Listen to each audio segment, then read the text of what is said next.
என்னுடைய அம்மாக்கள், அக்கா தங்கைகள், அண்ணன் தம்பி। দক্ষিণ ভারতের রাজনীতিতে অভিনেতাদের প্রভাব নতুন নয়, তবে সময়ের সঙ্গে সঙ্গে সেই প্রভাবের ধরন বদলেছে। একসময় সিনেমার জনপ্রিয়তা সরাসরি রাজনৈতিক ক্ষমতায় রূপ নিত, কিন্তু এখনকার প্রেক্ষাপট অনেকটা জটিল। তবুও সেই কঠিন বাস্তবতাকে চ্যালেঞ্জ করেই উঠে এসেছেন জোসেফ বিজয় চন্দ্রশেখর, যিনি থালাপতি বিজয় নামেই বেশি পরিচিত।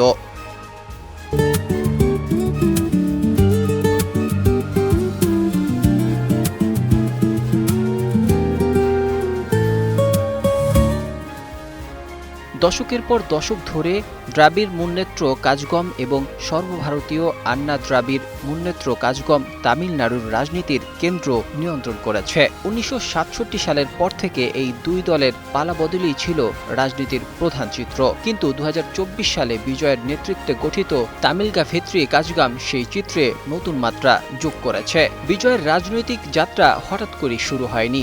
দীর্ঘদিন ধরেই তিনি সামাজিক কাজের মাধ্যমে নিজের ভিত্তি তৈরি করেছেন। তার ফ্যানভিত্তিক সংগঠন বিজয় মাক্কাল ইয়াক্কাম মাঠ পর্যায়ে সক্রিয় থেকে ধীরে ধীরে রাজনৈতিক শক্তিতে রূপ নেয়। ২০২২ সালের নির্বাচনে এই সংগঠনের সমর্থিত প্রার্থীদের সাফল্যই ছিল বড় ইঙ্গিত বিজয় শুধু পর্দার নায়ক নন, বরং বাস্তব রাজনীতিতেও প্রভাব ফেলতে পারেন।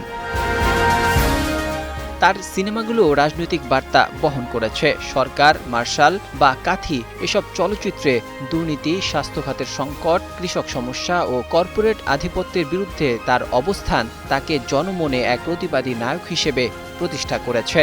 এই ইমেজ তার রাজনৈতিক পুঁজি হয়ে এখন বর্তমানে মাঠ পর্যায়ে প্রভাব ফেলছে।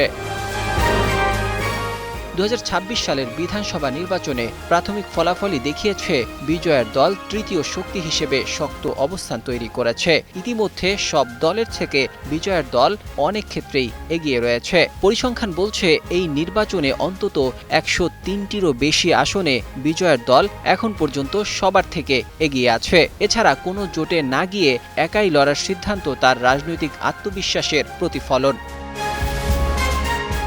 তবে তার পথ একেবারেই মসৃণ নয়। অভিজ্ঞ রাজনৈতিক দলগুলোর সঙ্গে লড়াই, প্রশাসনিক দক্ষতার প্রশ্ন এবং নানা বিতর্ক সব মিলিয়ে সামনে রয়েছে কঠিন চ্যালেঞ্জ। তবুও বিজয় নিজেকে একজন পেশাদার রাজনীতিবিদ নয়, বরং জনসেবক হিসেবে গড়ে তুলতে চাইছেন।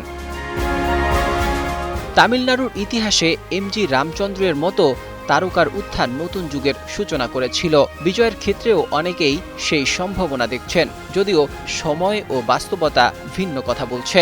শেষ পর্যন্ত তিনি মুখ্যমন্ত্রীর চেয়ারে বসবেন কিনা তা নির্ভর করছে চূড়ান্ত ফলাফলের উপর। তবে এটুকু স্পষ্ট, একজন অভিনেতা থেকে পূর্ণাঙ্গ রাজনৈতিক নেতৃত্বে রূপান্তরের পথে বিজয় ইতিমধ্যে তামিলনাড়ুর রাজনীতিতে নতুন সমীকরণ তৈরি করেছে। Desk report, ২১ television.